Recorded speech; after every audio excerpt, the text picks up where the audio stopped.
అంటున్నా ఒకటే ఒక కారణం, వీళ్ళు పట్నం నరేందర్ రెడ్డి విషయంలో చేసిన కుట్ర, ఆయన ఇవ్వని స్టేట్మెంట్ ఇచ్చినట్టుగా ఏదైతే రేవంత్ రెడ్డి గారి డైరెక్షన్ లో నా పేరు కూడా చెప్పించి నన్ను ఇరికిచ్చే ప్రయత్నం ఏదైతే చేసినరో, అని మీడియాలో లీకులు ఇచ్చి రైతు భరోసాను డైవర్ట్ చేసే ప్రయత్నం ఏదైతే చేస్తుండ్రో, ఇలా దాపరికమే ఉంది. నాకు అర్థం కాదు, వాళ్ళకి భయం ఎందుకు? నా పక్కన లాయర్ ఉంటే, లాయర్ ఆయన ఏం చేయలేడు కదా, ఇంటాడు అంతే కదా. మరి దానికి వాళ్ళు ఎందుకు భయపడుతున్నారో, ఎందుకు రానివ్వట్లేదో, గత అర్ధగంటగా రోడ్డు మీద మమ్మల్ని ఎందుకు నిలబెట్టారో మాకైతే అర్థం కావడం. మా ఇంట్లో ఈ రోజు మా మామయ్య గారి సంవత్సరికం, 2వ సంవత్సరికం ఉంది. అక్కడ పూజలకు ఏర్పాట్లు జరుగుతున్నాయి. ఇక మరి పోలీసు వాళ్ళు, రేవంత్ రెడ్డి గారి ప్రభుత్వం ఎంత దయగల్ల ప్రభుత్వం అంటే, దీపావళి దావత్ చేసుకుంటే 150 మంది పోలీసులతో వచ్చి రైడ్ చేస్తారు. కుక్కలను తీసుకొని వచ్చి మరి డ్రగ్స్ ఉన్నాయని చెప్పి లేనిపోని ఒక అపోహలు సృష్టించే ప్రయత్నం చేస్తారు. ముఖ్యమంత్రి గారు అసెంబ్లీలోనే అబద్దాలు చెప్తారు డ్రగ్స్ దొరికినాయని. ఇట్లాంటి నీతిమాలిన మనుషులతో ఇంతకంటే ఎక్కువ ఎక్స్పెక్ట్ చేయలేము.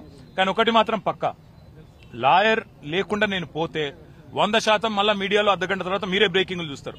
కేటీఆర్ గారు ఇది ఒప్పుకున్నాడు, అది ఒప్పుకున్నాడు, అయిపోయింది, అల్లం బెల్లం అని రాస్తారు.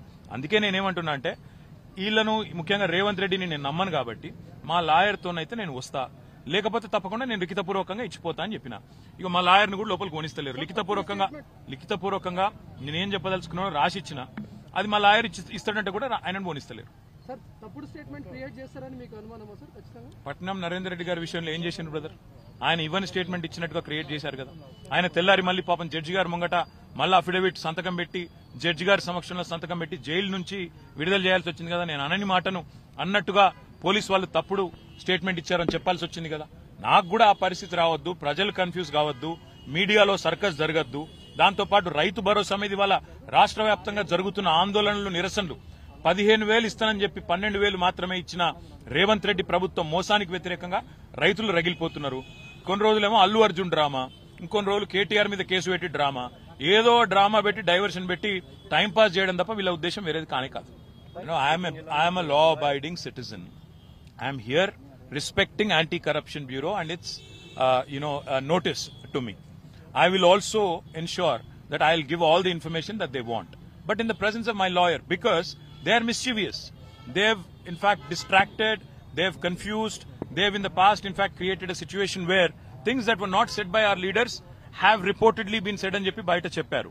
So I am suspecting that they are operating under the instructions of a third-rate criminal called Revanth Reddy. పౌరుడిగా నేను ఇక్కడికి వచ్చాను, తప్పకుండా నేను ఏ తప్పు ఏ ఎంక్వైరీని ఎదుర్కొంటాను. కానీ వీళ్ళ ఉద్దేశాలు వేరే రకంగా ఉన్నాయి. రేవంత్ రెడ్డి పైకి వెళ్ళి చెప్తే అది బయటకు స్టేట్మెంట్లు ఇచ్చి మీడియాలో లీకులు ఇచ్చి డ్రామా చేసే ఆలోచనలో ఉన్నారు. అందుకే నేను నా లాయర్ ఉంటే తప్పకుండా నా హక్కులు పరిరక్షించబడతాయి నేను అంటున్నా, కాదు కూడదని వాళ్ళు అంటున్నారు. ఆ రోజు పట్నం నరేందర్ రెడ్డి గారు చేయని తప్పు చేసినట్టుగా, ఇవ్వని స్టేట్మెంట్ ఇచ్చినట్టుగా రికార్డు చేసి లాయర్ లేకుండా ఇబ్బంది పెట్టే ప్రయత్నం చేశారు.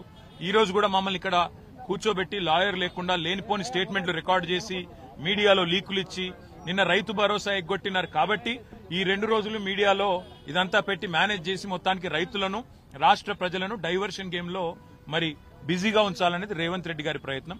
నేను మా కార్యకర్తలకు, నాయకులకు, రైతులకు కూడా చేసే విజ్ఞప్తి, ఈ కేసులో ఏమీ లేదు, దీనివల్ల రేవంత్ రెడ్డి గారు సాధించేదేమీ లేదు. మా ఇంటి మీద రైడ్లు చేసుకున్నా, ఇంకోటి చేసుకున్నా ఆయన సాధించేదేం లేదు. మాకు తెలుసు, ఇక్కడ మమ్మల్ని కూర్చోబెట్టి మా ఇంట్లో ఇవాళ మా మామగారి 2వ సంవత్సరికం ఇంట్లో ఇవాళ ఆ ఏర్పాట్లు జరుగుతున్నాయి. ఆ సంవత్సరికం మీద కూడా పడి, ఆ పూజల మీద కూడా పడి మేము దాడులు చేస్తామంటే నేను చేయగలిగిందేమీ లేదు. నేను అనేదల్లా ఒకటే, నేను చట్టాన్ని గౌరవించే పౌరుడిగా బాధ్యతగా వాళ్ళు పిలిచారు, నేను వచ్చాను. నిజాన్ని నాకు రావాల్సిన అవసరం లేదు, ఎందుకంటే కోర్టులో తీర్పు రిజర్వ్ అయ్యి ఉంది.